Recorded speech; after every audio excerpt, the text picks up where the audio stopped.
Welcome to another Motorcycle.com comparison test. Here with Brett Jaswinski, I'm John Burns. Actually, I had this 2018 Suzuki GSX-S1000Z in my garage for the last 6 or 7 weeks, and we've been meaning to test it, but we're finally getting around to it. The 18 model, they retuned the ECU for smoother fueling, which was a thing people complained about on the original one, and we'll see if it's improved. We got better brakes this year. We got 310 millimeter discs being squeezed by those big Brembo calipers, upgraded hose materials. This one's the Z, so it's all blacked out, which I kind of like the stealth version. The other thing that's new up front with the brakes is we've got ABS up here now. That comes with the Z version, and it comes with the non-Z version too, I believe. The other bike you'll see is the Kawasaki Z900RS. We were actually just going to test this guy, but we had this one, and Brent wanted to go for a ride, and I wanted to go for a ride, so we kind of came up with the idea, is it better to retro or not tro? How much performance are you going to give up when you go from a naked bike, a bona fide naked bike, to a naked bike that's more of a retro? Is it going to make that much performance difference as we zip up and down Glendora Mountain Road or Highway 39? I don't know. Which is what we're doing. Which is what we're doing here today. So I think we're going to ride a little more, and then we're going to answer that question. To retro or not to retro? That's the question. We must ride to find out the answer. It's our job.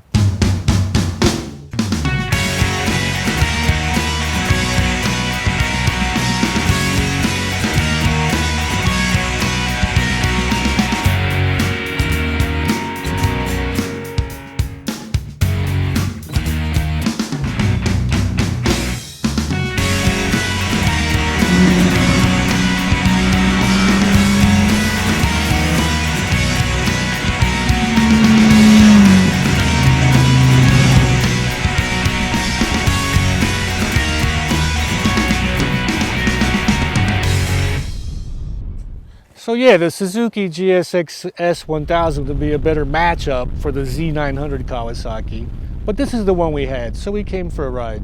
And I don't think we learned anything that we didn't already suspect, but we did a little bit, and it was kind of a fun ride. I don't think either bike got left behind. Like, we're worried this one might get left behind a little bit, because it's a little softer, it's a little cushier, it doesn't make as much.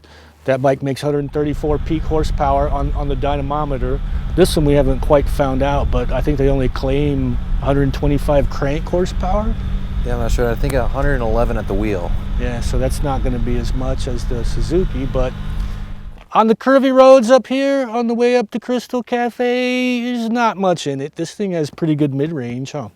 I mean, when we were switching off back and forth, you know, I felt like that one kept up to this just fine. Yeah, it comes off those slow corners pretty good. Yeah, it definitely has a lot of mid-range punch, and, you know, as long as you don't ring it out too much like you would on this one, you know, it's right there with it. Yeah. They both have really good gearboxes. I think I like that one a little better.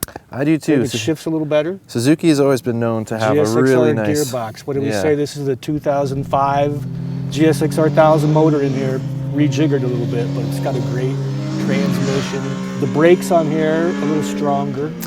The brakes here are definitely stronger, that's for sure. They're stronger, but they're not, the Kawasaki's don't falter. I mean, I wouldn't say that the Kawasaki's are weak by any means. These just happen to, you know, bite a little bit harder. Yeah, and you can bite them a little harder because the fork's a little stiffer. That is true. When you just get going. Like, we couldn't tell much difference until we got to like 0.8 of a pace, and then that thing goes a little faster than this thing. It definitely rails a little bit harder. The foot pegs aren't as low as on the RS here, so it definitely gives you a little bit more ground clearance. Yeah. Suspension's a little bit stiffer, so it doesn't wallow as much in the turns. And that's the most obvious difference, is the ergonomics. When after you get off this one, this was like being in your favorite recliner. You get on that one, and it kind of feels like a GSX-R. Yeah. Even though it's not a GSX-R, but relative to this one, it kind of is. So it's a sports standard, but it definitely kind of leans towards the standard portion of that, only because of its because of how cushy it comes out of the box. Nice seat. But And the handlebar's a little wider and higher. Yep, the handlebars are wider and higher. The seats, you know, it doesn't kind of...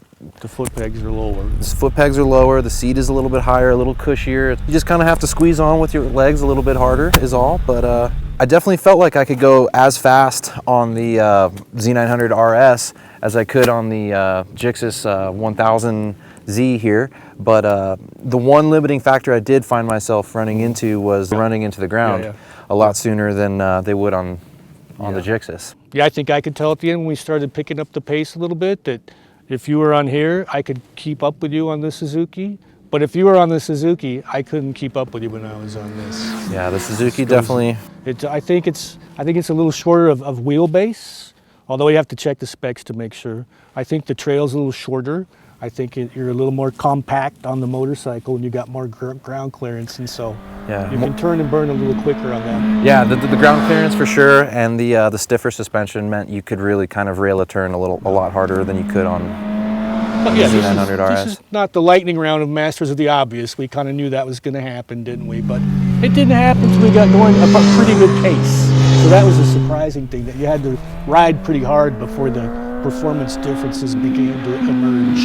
I've had this thing around for 6 or 7 weeks, and I loved it for an around town bike. And if you have to be somewhere and go through LA traffic, it's a great little kind of thin little bike for getting through traffic. And you mentioned that's kind of a downside of this thing with the handlebar up here. Yeah, well, see, the only thing with the handlebars on this, I love the position, I love the ergonomics, but the handlebar height is just about right on the same level as most cars, and the mirror height is basically the same height as like most SUVs and trucks, their mirrors.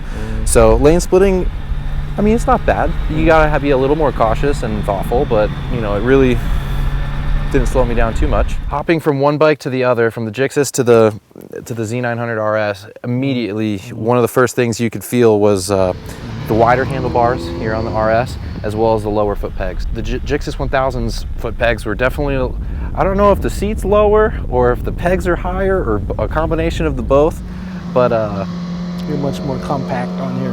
Definitely, that was the thing you instantly noticed. Weight on your hands too. So both motors, they're both great motors. That's 1,000 cc's. This one's 948. You know, it's a half step behind, but you know, as far as their engine character and the way in which they make power, the RS here definitely packs to me, I felt like a bigger mid-range punch. That's where it really kind of was just had a lot of grunt. No matter, like anywhere from like the 4,000 to 7,000 RPM range, you could just whack the throttle and then, you know, almost instantly. Whereas I felt like with the GSX, it made its power further up on top. You know, like you said, you really have to kind of spool it up and wring it out. But it's not really lacking in mid-range at the same time. I don't know if that's It's definitely not. I wouldn't say it's lacking, but I just feel like a little deceptive maybe, because it's rolling too. They both have nice. Well, they're both leader bikes, you know. But yeah, this one feels like, you know, for being detuned, the part where they took the power and they filled it back in, they shoveled that down into the middle, and it does. It's great fun on tight little roads too, especially in like second gear, because it does have a big lunge coming off the corner. Definitely, and let's face it, you know, how often can you really wring out a leader bike on public roads, unless you're maybe merging onto the freeway or something. The mid-range torque and the power curve where it falls, you know, it definitely lends itself well to, you know, just regular riding around town, and obviously here in more spirited canyon rips for sure. So we had fun riding the bikes. The price, what about the price? They're pretty close to the same price, aren't they? This one's $10.99. Well, the Z900RS starts at $10,999 as well for the all black version. For an extra $200, which I would definitely recommend spending. You get this the candy root beer and orange two-tone paint job with a little bit of metal flake in it, and let me tell you, a lot of people really like this. Anyway, I think at the end of the day, it almost is the end of the day. We're looking at the sun going down. The guy who wants this bike, and the person who wants this bike wants a kind of a slightly different thing.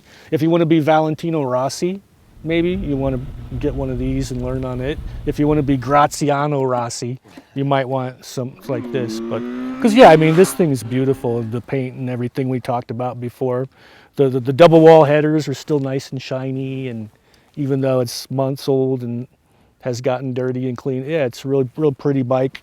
Not to take anything away from the Suzuki, but this is a little more utilitarian maybe. One thing I really like about this bike is just its, you know, ease of use and practicality. Yeah. One thing I can't, you know, speak high enough of for Kawasaki doing is on this side, you can't see it, but there's a helmet lock, which is super easy to use. You literally just pull the key out of the ignition, pop it in there, and you know, latch your helmet on and walk away, and you don't have to worry about your helmet growing legs. And another great thing it's got also is right here you can see a little post that you can you know, attach a bungee, and same here as well too. And the other thing that, you know, if you want to carry a passenger, I think your passenger is going to be a lot happier on here than they are on there. Definitely. Kind of perched up and skinny. It's a nice seat for two. The seat is definitely, the seat is part of the suspension as far as I'm concerned. In the end, I guess when it comes down to whether to retro or not to retro is in the eye of the beholder. I got some more poetry. No, I don't. I'm kidding. It really boils down to, are you looking more for looks or are you looking more for performance? Are you hyperactive or mellow? All right, well, I guess that's it, really. We had a nice day's ride, and for more full specifications and all that, you know where to go, Motorcycle.com. Yeah, we'll have our full story there. And there'll be printed words as well as the video. Some people prefer that.